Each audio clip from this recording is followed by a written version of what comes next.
So what's up guys, ngayong araw nandito kami sa bahay nila inang ko. Yan, dyan. Ayun yung mga tita ko guys, bidyan mo. Yan, sila guys. Mga pangit.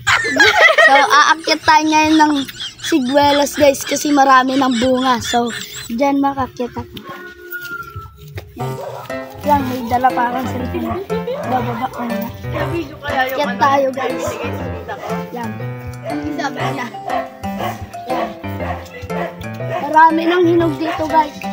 Yung mga red na ang bunga, hindi ko na kinukuha kasi may mga bulati na yun sa loob. Kuha tayo guys. Dito marami na. Kuha lang ako. Itong puno na to guys, maliit lang pero marami magbunga. Ito. Ayan guys.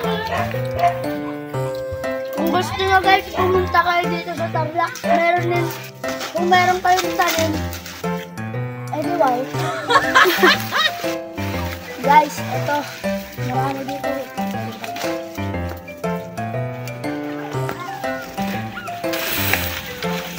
Yan.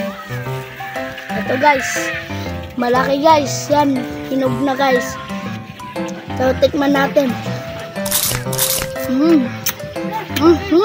Hop, hinog. Busin natin. Matamis na may pagkaasim.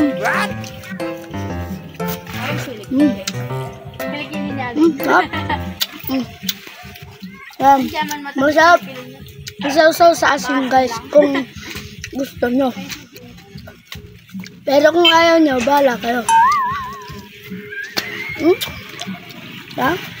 So, ang nagbibideo nga pala sa akin guys, yung tita ko rin isa. Yan, naiya siya guys. Yan, kumain na lang tayo. Yan.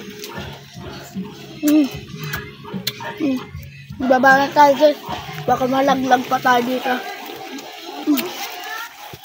Baba na tayo. Itong puno na to guys, tabi lang ng lawa. Yung tawagin sa amin, putok. Yan. Dito nga pala sa probinsya namin guys, tahimik lang guys. Yan, tahimik lang dito. Yan. Baba na tayo. Yan. Dito na yun. So, yan lang ginagawa ng mga tita ko guys. Pakita mo to. Bibiruan. Pakita mo to. Yan, marami na siyang nakuha. So, yan lang pala ang video natin ngayong araw. So, kung love mo ang Siguelas, i-heart mo to. Kung hindi, i-like mo lang. Salamat sa panonood. Bye-bye!